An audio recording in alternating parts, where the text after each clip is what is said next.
For 8 long months, the noise never stopped. Critics whispered that Caitlin Clark was overrated. Analysts rolled their eyes and said the hype had finally caught up with her. Social media exploded with endless takes claiming she couldn't defend, couldn't lead, couldn't survive international basketball. Some even went further, suggesting Team USA might actually be better off without her controlling the offense. Every missed shot became ammunition.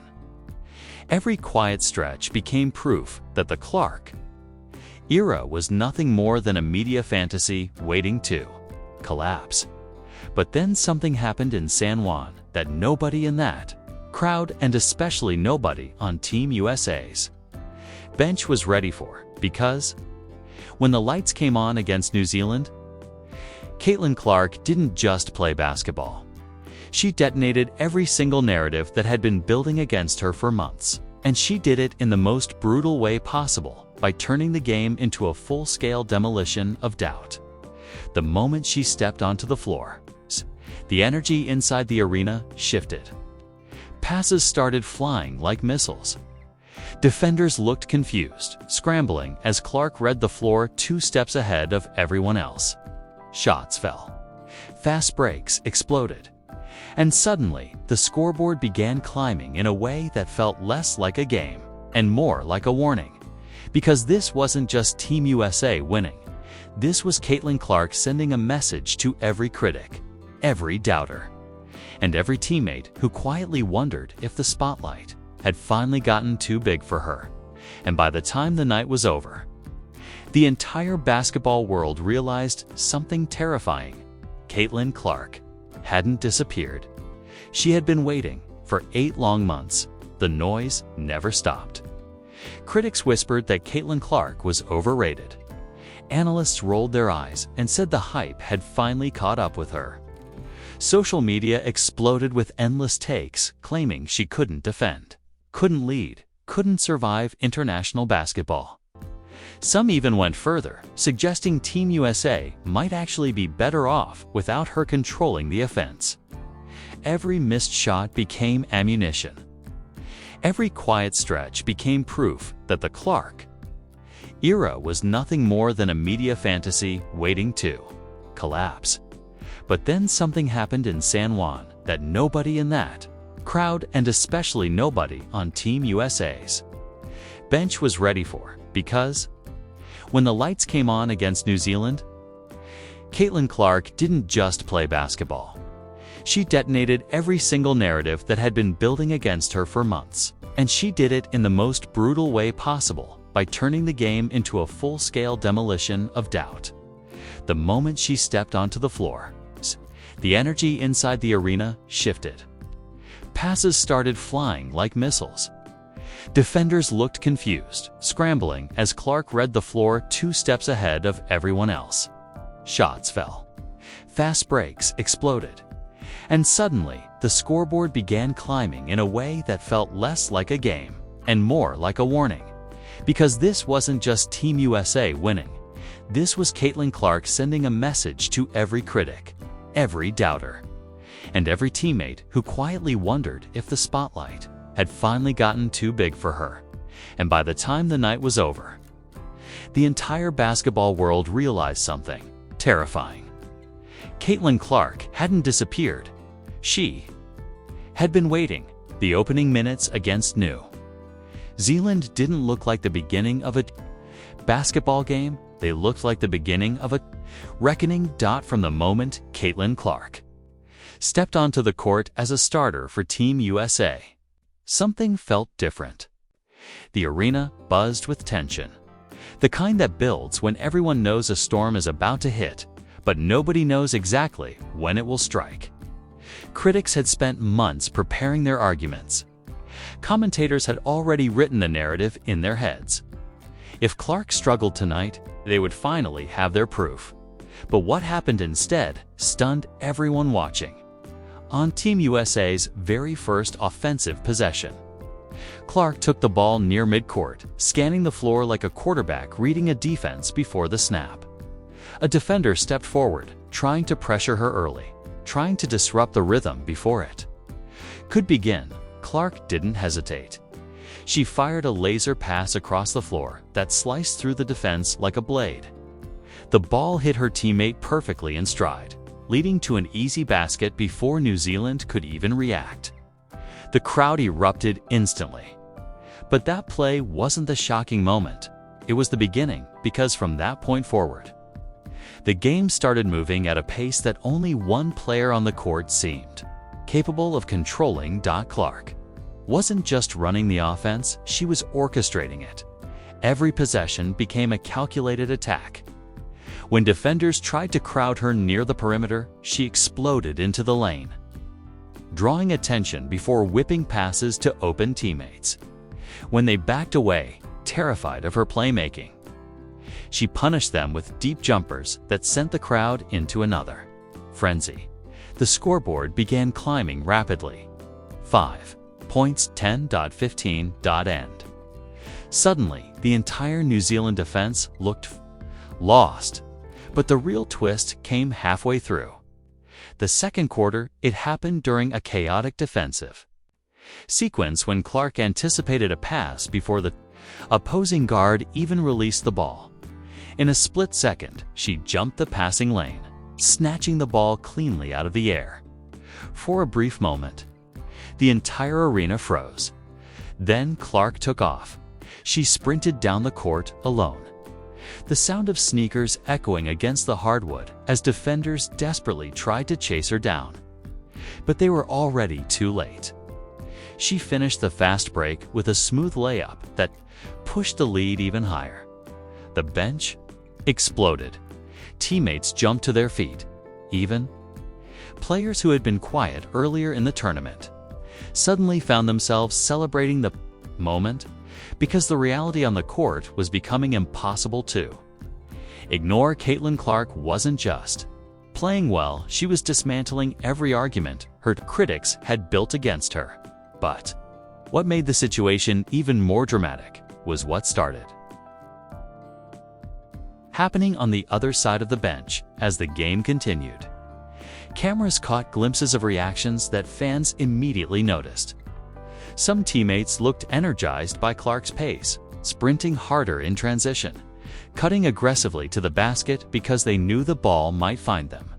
Others appeared uneasy. The spotlight had shifted dramatically, and everyone in the building could feel it. Meanwhile, Clark kept attacking. Another 3-pointer, another assist that threaded through defenders like a needle. Another fast break created by a defensive steal by the time halftime arrived.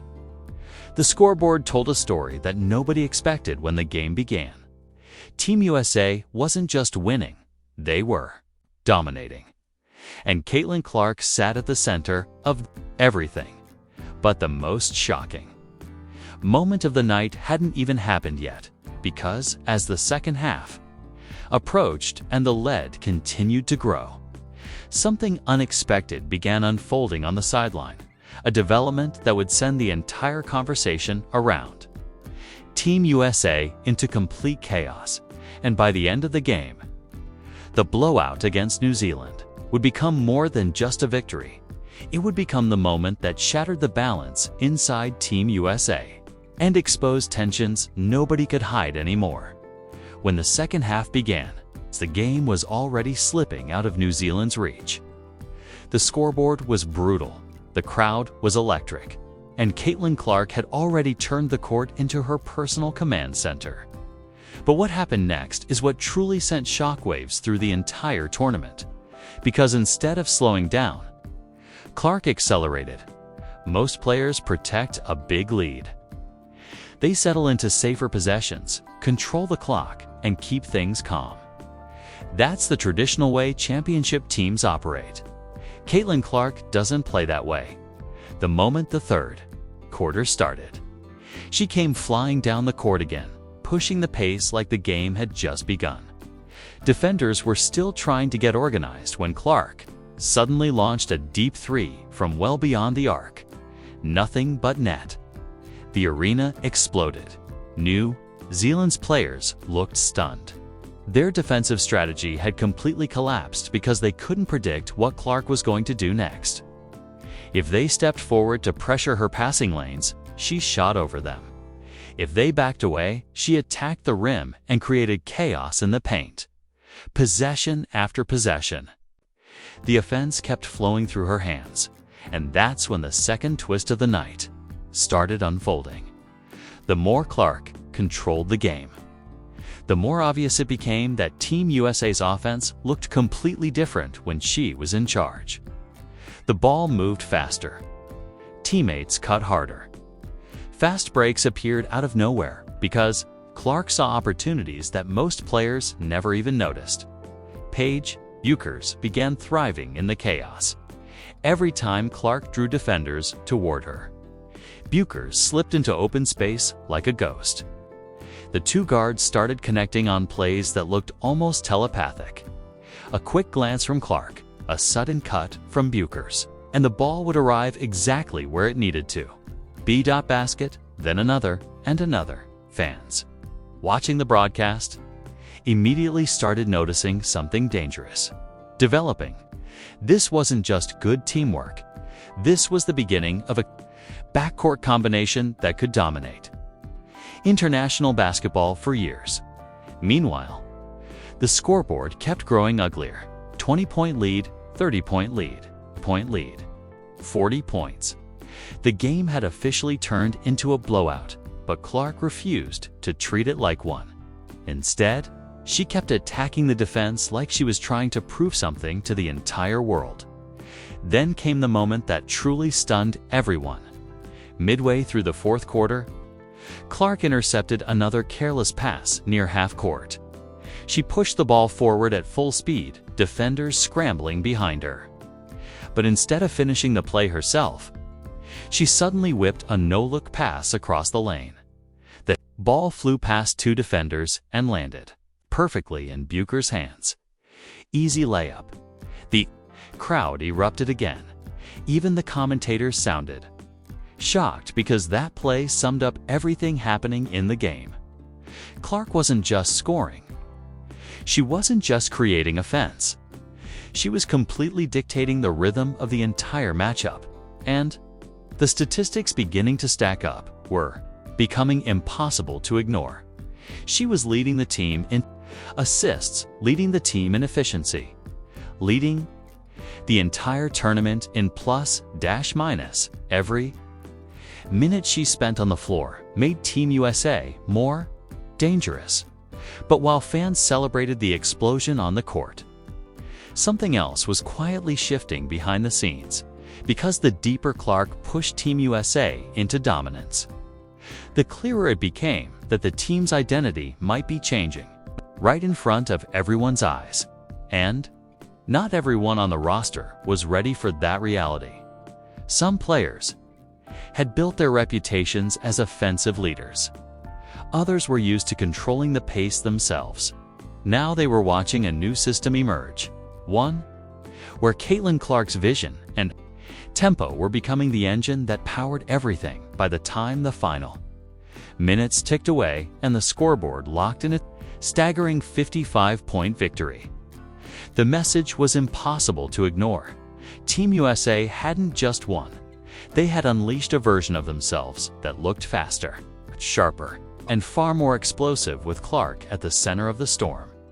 But the celebration of that blowout victory would quickly give way to something far more chaotic, because the reaction from fans, media, and even people inside the basketball world was about to explode across social media, and the backlash that followed would push the entire Team USA storyline into a level of controversy nobody saw coming. The moment the final buzzer sounded, the scoreboard told one story: Team USA 101, New Zealand 46 amperes, 55-point demolition. But the real explosion didn't happen on the court. It happened online. Within minutes of the game ending, social media turned into a battlefield. Clips of Caitlin Clark's passes, steals, and deep three-pointers flooded every sports page on the internet. Fans weren't just celebrating the win, they were dissecting what it meant. Because suddenly, the entire conversation around Team USA had shifted. For months, Critics had argued that Clark needed to prove herself internationally. They claimed her flashy style wouldn't translate. They questioned her defense. They said she couldn't make teammates better. Now those same critics were staring at a stat sheet that destroyed every one of those arguments. Clark had led the team in assists. She had the highest efficiency rating on the roster. She finished the game with the best plus minus, not just on Team USA, but across the entire tournament field, and the reactions were explosive. Basketball? Analysts started arguing on television panels about whether Team USA should officially build the offense around Clark moving forward. Fans demanded to know why she hadn't been given the starting role earlier in the tournament. Comment sections filled with debates about coaching decisions, lineup choices, and whether the team had been holding back its most dangerous weapon. But the most intense reactions came from inside the basketball world itself. Former players began weighing in, some praising Clark's court vision, while others warned that Team USA still needed balance. Certain media voices celebrated her performance as a defining moment for the new generation of women's basketball. Others sounded uneasy, because when a single performance shifts the spotlight this dramatically, it changes the dynamics inside a team, and fans quickly noticed something else. During the blowout win, several rotations had quietly shifted. Certain players who had been expected to play major roles saw their minutes shrink as the game accelerated into a guard-driven offense built around pace and playmaking. That observation ignited another wave of speculation. Watch Team USA evolving into a system built around Clark's vision. Or was this just a temporary experiment during a blowout game? Meanwhile, the chemistry between Clark and Paige Bueckers became one of the most talked about storylines of the night. Every highlight of their passing connection spread across sports media like wildfire. Analysts began describing them as one of the most dangerous backcourt pairings international BASKET-BALL had seen in years. And suddenly, the narrative around Team USA future looked completely different. What had started as a tournament filled with questions about Clark's role was transforming into something else entirely. A conversation about whether the team had just discovered its new offensive identity. But inside the locker room, emotions were far more complicated than the celebrations outside. Some players were energized by the blowout win and the offensive rhythm that had emerged.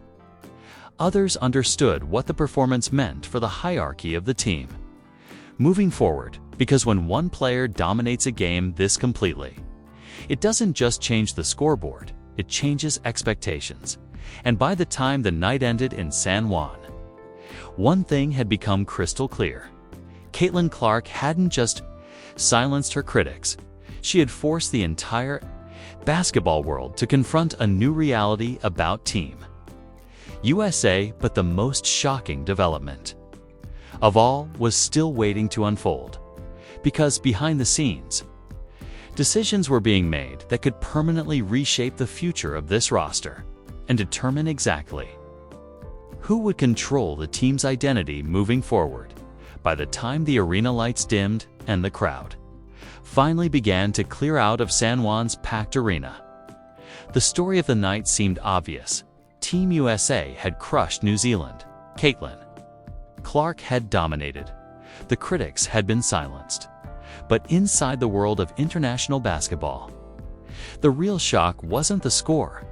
It was what the performance had revealed, because as analysts and fans began dissecting the game frame by frame, one uncomfortable truth kept surfacing again and again. Team USA looked completely different when Caitlin Clark ran the offense. The pace was faster, the spacing was cleaner, the decision-making was sharper, and most importantly, the entire roster suddenly looked more dangerous. Players who had struggled earlier in the tournament were suddenly getting open looks. Transition opportunities appeared out of nowhere. Defensive pressure turned into instant. Fast breaks because Clark saw the floor like a chessboard moving 3 plays ahead.